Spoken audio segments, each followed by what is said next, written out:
Es la noche del 7 de septiembre de 1966. La Federación Universitaria de Córdoba ha convocado una asamblea en Plaza Colón para decidir la continuidad del paro contra las políticas represivas de la dictadura. Miles de estudiantes se acercan al lugar desde todos los rincones de la ciudad. Mientras tanto, la policía avanza a paso firme desde el centro. El gobierno ha ordenado el uso de la fuerza para impedir el acto. En Avenida Colón, la policía se encuentra con los estudiantes y los reprime violentamente.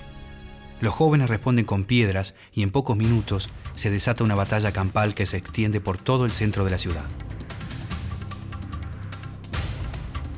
En medio de los disturbios, un policía dispara 3 tiros a quemarropa a un manifestante. El joven cae herido gravemente. Su nombre es Santiago Pampillón. Cursa segundo año de ingeniería en la Universidad Nacional de Córdoba y trabaja como operario en la fábrica Ica Renault. Pampillón muere 3 días después y se convierte en un símbolo de la resistencia. Su doble condición de obrero y estudiante no es un detalle menor. Onganía acaba de sellar con esa muerte la alianza entre los dos sectores que le pondrán fin a sus aspiraciones de gobernar el país por 20 años.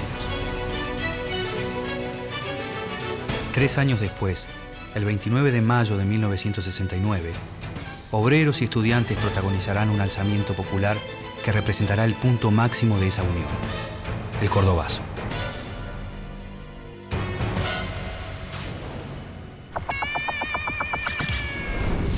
Las Fuerzas Armadas produjeron la única respuesta posible. No hay enemigo pequeño ni fuerza desdeñable, porque ya no hay pueblos aislados. A finales de la década de los 30, el gobernador de Córdoba, Amadeo Sabatini, diseña un plan de gobierno que tiene como objetivo cambiar el perfil productivo de la región. Con la construcción de caminos y diques, Sabatini sienta las bases para la industrialización de la provincia. Durante el segundo gobierno de Perón, la industria de Córdoba cobra un gran impulso. La infraestructura hidroeléctrica y vial, sumada a la mano de obra especializada formada en la fábrica de aviones, hace que la provincia se convierta en un lugar atractivo para la inversión industrial. Estas condiciones favorables para la producción permiten el establecimiento de empresas extranjeras como Fiat y Kaiser, convirtiendo a Córdoba en el centro principal de la industria automotriz de Argentina. Alrededor de estas industrias surgen decenas de empresas autopartistas de capital nacional que proveen de piezas a las grandes automotrices. De este entramado surge un nuevo tipo de obrero industrial que cambia la fisonomía y la composición social de la clase trabajadora cordobesa.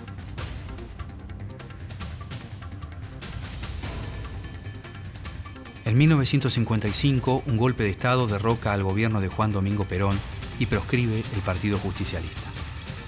Esta situación de ilegalidad obliga a los seguidores del partido a expresarse políticamente por fuera de las instituciones tradicionales, legitimando las medidas de acción directa y la militancia sindical en las bases obreras peronistas. Los obreros de los grandes centros industriales cordobeses viven una realidad gremial diferente a la del resto del país. La posibilidad de negociar sus convenios laborales empresa por empresa les da a los gremios locales una cierta independencia de las estructuras burocráticas de Buenos Aires, obligando también a sus dirigentes a mantener un mayor compromiso con las bases. Para mediados de los años 60, la clase obrera cordobesa comienza a destacarse por sus reclamos a las patronales, por su capacidad de movilización y por la solidaridad entre sus sindicatos. Creemos que el movimiento obrero de Córdoba, que la clase obrera de Córdoba quiere una CGT unida, no quiere una CGT sectaria, no quiere una CGT sometida a ningún partido político, quiere una CGT que responda a las bases obreras y defienda con unidad en la lucha y con unidad orgánica los derechos de los trabajadores de Córdoba. Eso queremos y eso quiere el movimiento obrero y eso vamos a defender nosotros. Cuando el 28 de junio de 1966 las Fuerzas Armadas derrocan al gobierno constitucional de Arturo Illia, los gremios cordobeses son los que están mejor preparados para hacer frente al nuevo régimen. La Junta de Comandantes que asume el poder destituye al presidente Illia y designa en su reemplazo al general Juan Carlos Onganía, un militar de ideas nacionalistas y católico militante que adhiere a la doctrina de seguridad nacional. Esta doctrina, promovida por Estados Unidos desde la Academia Militar de West Point, advierte sobre la influencia de la Revolución Cubana en América Latina y considera como una amenaza potencial la expansión del comunismo por el continente. Desde su perspectiva, Las intervenciones militares en defensa del estilo de vida occidental y cristiano ya no son cuestionables, sino necesarias. Los ideólogos del golpe denominan Revolución Argentina al proceso que se inicia y en sus propuestas se destacan claramente dos objetivos: detener el avance del comunismo y acabar definitivamente con la actividad política del peronismo. Con este propósito, Onganía suprime prácticamente toda forma de participación política. Sus primeras medidas de gobierno tienen un claro sesgo autoritario y en su esquema se perfilan como ejes centrales la represión y la persecución política.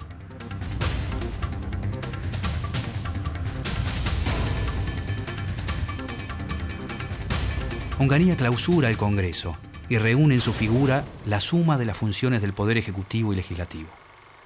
Los partidos políticos son proscriptos, se interviene en las universidades nacionales y se prohíbe la actividad política a los estudiantes. En varias universidades, docentes y alumnos protestan por las intervenciones, movilizándose y ocupando facultades. En todos los casos, la respuesta del gobierno es el desalojo por la fuerza. El clima de represión y censura que se vive en las instituciones educativas produce un exilio masivo de intelectuales y científicos, provocando un daño irreparable a la cultura y a la ciencia del país.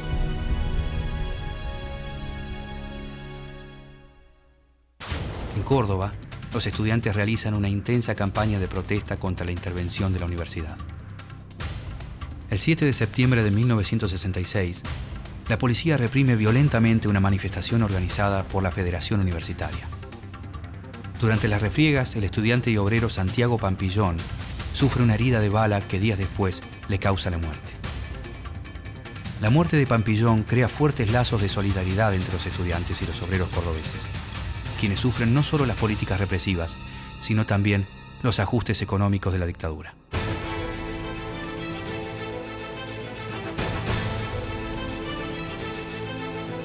Otro de los objetivos del régimen, estrechamente relacionado con las medidas autoritarias, es asegurar la implementación de un programa de modernización de la economía. En 1967, Onganía designa como ministro de Economía a Adalbert Krieger Bacena, un hombre ligado a los grandes grupos empresarios y de excelentes relaciones con los organismos financieros internacionales. La fundamental medida de orden económico tomada hoy consiste en la liberación del mercado cambiario, el que continuará vigilado en la medida indispensable para evitar el uso abusivo de divisas y las operaciones especulativas. El gobierno devalúa la moneda un 40%, congela los salarios por 2 años y realiza despidos masivos en empresas y organismos públicos. El nuevo plan económico propone un modelo de desarrollo industrial dependiente de las inversiones extranjeras. La devaluación de la moneda estimula el arribo de capitales, pero estos, en lugar de crear nuevas empresas, absorben las ya existentes o especulan con inversiones a corto plazo. El gobierno también suprime los subsidios que protegen producciones regionales como el algodón, la yerba y el azúcar. Estas medidas provocan un grave daño a las economías provinciales. Desprotegidas por el Estado, muchas empresas nacionales no pueden competir en igualdad de condiciones y se ven obligadas a cerrar. Como el éxito de las políticas de ajuste depende en gran parte del debilitamiento de las organizaciones obreras, el gobierno establece la conciliación obligatoria en los conflictos industriales. Las empresas tienen el camino allanado para disminuir sus costos laborales y aumentar las ganancias. Los principales dirigentes sindicales peronistas, Augusto Bandor y José Alonso, quienes en un principio habían apoyado el golpe, se ven forzados a enfrentarse al régimen ante este grave panorama. Buenos días, señores. ¿Podrían explicarme cómo es la situación en el interior de la planta? El interior de la planta todo tranquilo, nada más que se ha tomado esta medida de fuerza para hacerle ver de que nosotros estamos siempre en la lucha y que deseamos una mejora para todos, que es lo lógico. Los efectos del paro decretado por SMATA son totales aquí en Ica Renault, donde el ausentismo ha alcanzado el 100%, según informes que hemos recibido hace instantes de la administración de la planta. En cambio, se ha hecho presente numeroso personal administrativo y, por supuesto, todo el personal jerárquico. Crónica 10 va a continuar la recorrida por la ciudad. Crónica 10 recorriendo la ciudad, ahora son las 9 de la mañana y los efectos del paro decretado para hoy se sienten con alguna intensidad en algunas zonas, especialmente en la parte céntrica, donde es bastante reducido el número de vehículos. La mayoría de los comercios han cerrado sus puertas. Efectivos de la Guardia de Infantería apostados aquí en la esquina de 27 de abril y Pérez Alfil. Vamos a pasar frente al edificio de la CGT Seccional Córdoba, donde notamos muy poco movimiento. La primera huelga general que decreta la CGT en contra del gobierno obtiene como respuesta la suspensión de la personería gremial a 6 de los principales sindicatos del país. Con todos los mecanismos de protesta cercenados, el gobierno de Onganía deja al movimiento obrero frente a una encrucijada. Participar en las negociaciones con la dirigencia empresarial y el régimen militar, bajo las condiciones que estos impongan, o adoptar una lucha más radicalizada y de confrontación, asumiendo los riesgos que esta decisión implica. El dilema planteado por el régimen se resuelve en marzo de 1968, durante el Congreso Nacional de la CGT. Las vacilaciones y la incapacidad de la cúpula sindical para enfrentar las medidas tomadas contra los trabajadores provocan el surgimiento de una central disidente, la CGT de los argentinos. El movimiento obrero queda dividido en dos. Por un lado, los gremios agrupados bajo la conducción de Bandor, quienes mantienen una postura condescendiente y de negociación con el gobierno, y se apropian del edificio de la calle Azopardo y de las siglas tradicionales de la Confederación. Por el otro, la CGT de los argentinos, con posiciones críticas hacia el régimen y a la que adhieren mayormente los gremios independientes y del interior. Conducida por Raimundo Ongaro, de la Unión de Trabajadores Gráficos, esta nueva confederación capta el apoyo de la mayoría de los sindicatos disconformes y se hace fuerte en las provincias, especialmente en Córdoba. Pero garantizar el piso de la calle, luchando junto a los trabajadores. Ese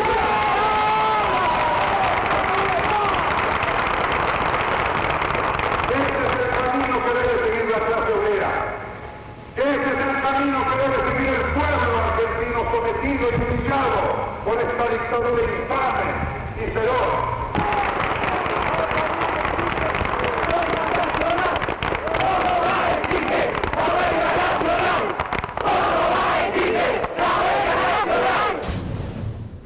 Las políticas económicas de Onganía influyen probablemente en Córdoba más que en ninguna otra región del país.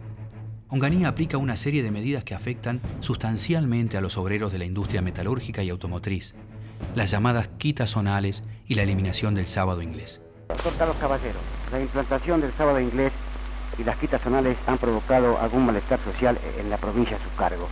¿Usted ha venido a entrevistar al presidente de la República para tratar ese problema? Bueno, no específicamente o solo ese problema. Indudablemente que, como se sabe, el tema ha provocado un cuestionamiento de la situación a nivel de las sindicatos y asociaciones obreras y naturalmente ha sido un tema tratado y considerado en ese nivel. Estas medidas, sumadas a un constante ataque a las libertades civiles y políticas, provocan el malestar y la inmediata oposición de la clase obrera, a la que se suman otros sectores sociales provenientes de la pequeña burguesía urbana y rural.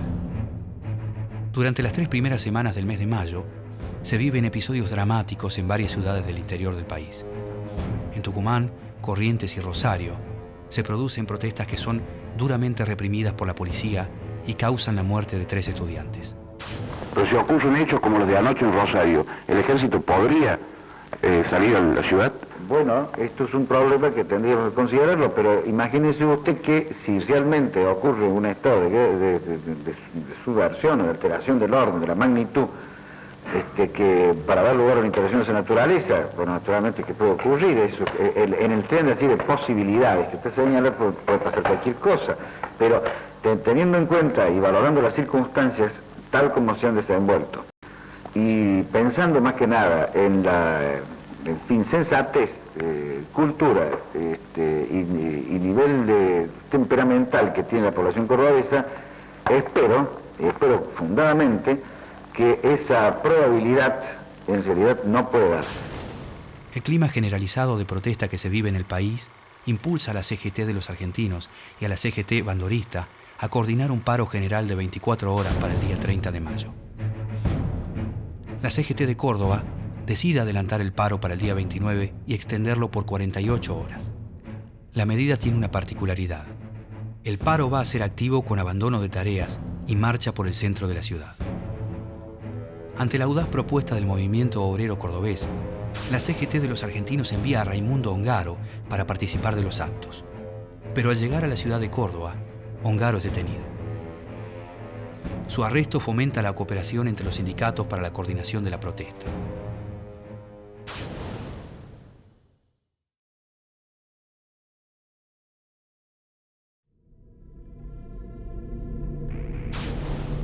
El 29 de mayo, a media mañana, el general Onganía preside en Buenos Aires los actos de festejo por el Día del Ejército.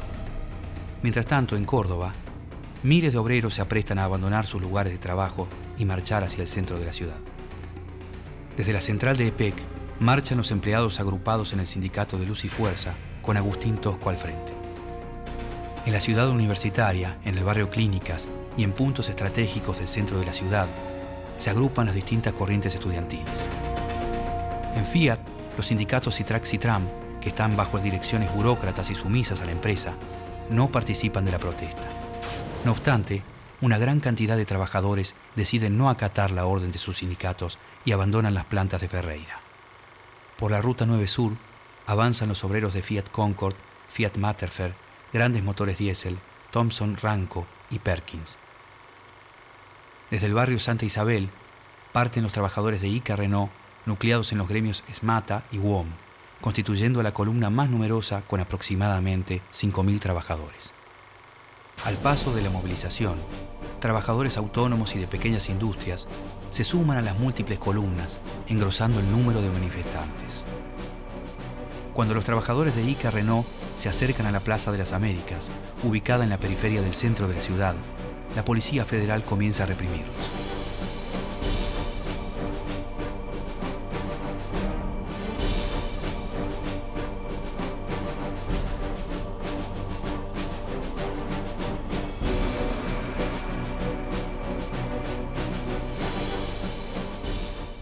En Avenida Vélez Arfield, un grupo de manifestantes resiste los embates del escuadrón de caballería, obligándolos a retroceder.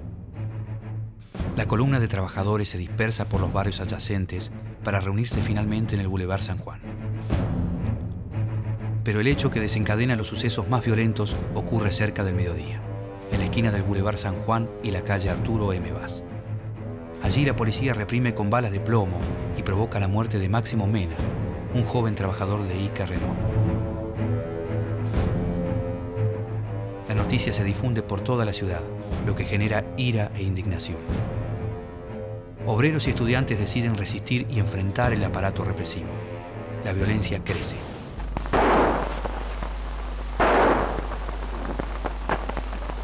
Observamos a un policía que tira con una pistola 45.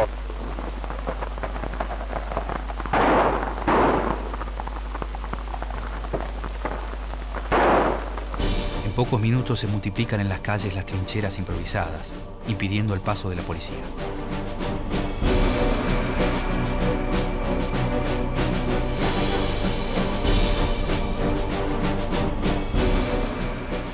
Con lo que encuentran a su paso, maderas, hierros, automóviles, los manifestantes construyen barricadas y desde allí hacen frente con piedras y palos a las balas y a los gases.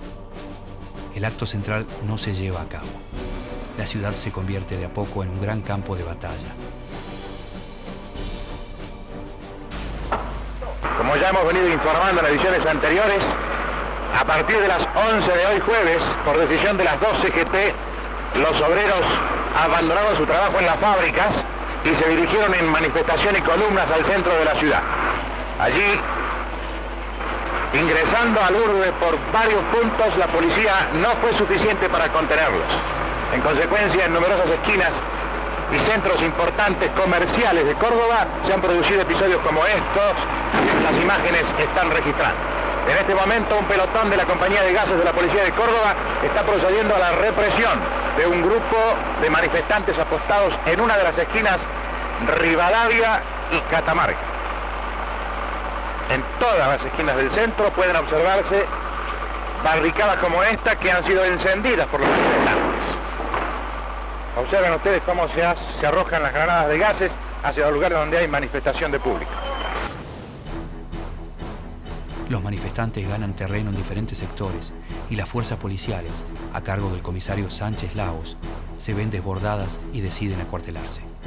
Córdoba queda en manos de sus habitantes.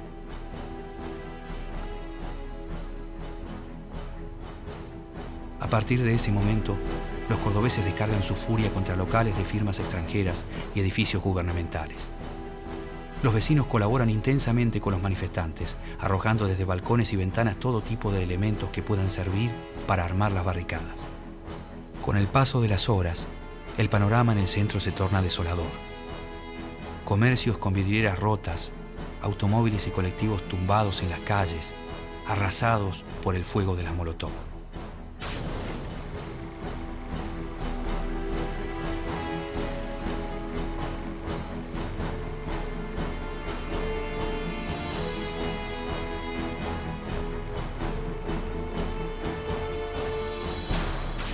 En los barrios, el paisaje es igual de caótico. Desde las zonas altas de la ciudad se ven las columnas de humo de un sinfín de barricadas. El fuego arde en varios edificios, en autos y en colectivos. Al caer la tarde, el gobierno nacional ordena al tercer cuerpo del ejército, al mando del general Raúl Carcaño, ingresar y ocupar la ciudad. 45 jeeps, 15 camiones, 2 ómnibus y 3 automóviles particulares. Esta es la caravana en la que se conduce la escuela de tropas por Avenida Colón al 3100 a la ciudad de Córdoba para hacerse cargo de la situación. A partir de allí se implementa el toque de queda, oficializando el estado de sitio. Durante la noche, algunos grupos de manifestantes continúan con los enfrentamientos. En varias esquinas se mantienen fogatas encendidas y se escuchan disparos en las calles.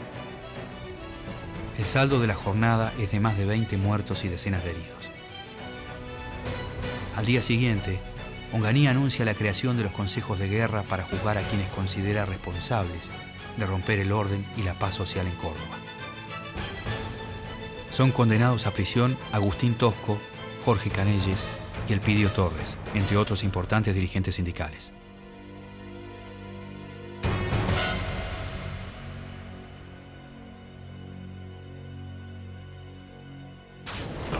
Concluida la jornada del viernes 30, paro general en todo el país, hoy sábado 31, las actividades generales se han reanudado, pero con serias dificultades. Nadie puede dirigirse exactamente hacia donde lo desea. Algunos aviones sobrevuelan todavía la ciudad, como lo hicieron en las 2 jornadas anteriores. Entre tanto, abajo, la ciudad muestra la imagen del caos. El gobernador Caballero declara públicamente que la influencia marxista y guerrillera es la causante del levantamiento. Córdoba, creo que los sindicatos, las fuerzas obreras, indudablemente descontentas con algunas medidas que ellos consideraban o estimaban que dañaban sus derechos, y los estudiantes afectados emotivamente por otras circunstancias que son del dominio público, fueron exacerbados por grupos perfectamente organizados de extremistas, concretamente marxistas con entrenamiento guerrillero, que se distribuyeron por toda la ciudad, impulsaron y guiaron ese movimiento espontáneo que suele ocurrir en todas las masas, y que en definitiva provocaron el desastre y ocasionaron también los tiroteos que marcaron la jornada del viernes. A las pocas semanas, presionado por Onganía, Caballero renuncia a su cargo y asume en su lugar el general Carcaño.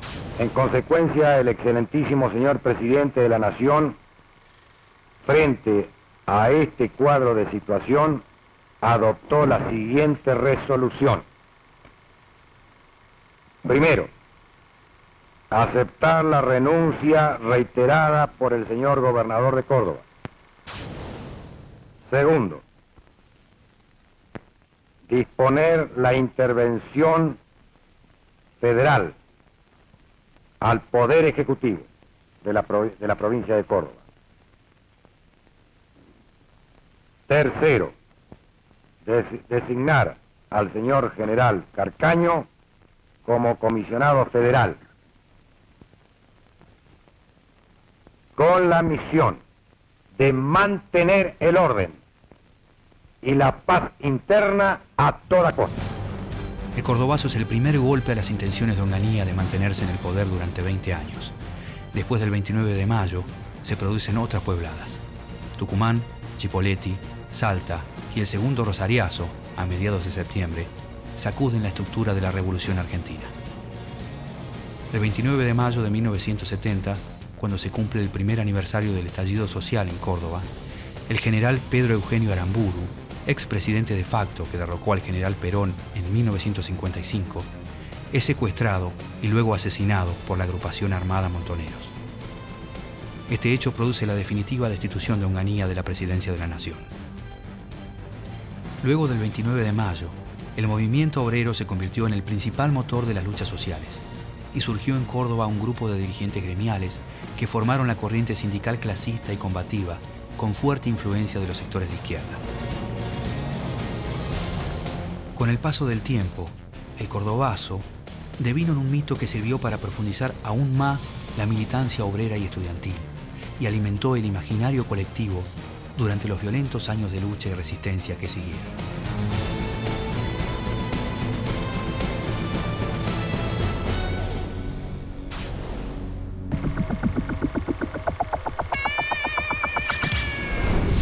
Las Fuerzas Armadas produjeron la única respuesta posible. No hay enemigo pequeño ni fuerza desdeñable, porque ya no hay pueblos aislados.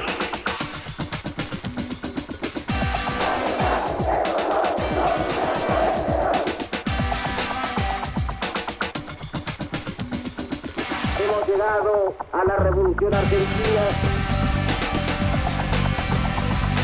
El pueblo está firme y decidido a construir su destino por más represión que se aplique.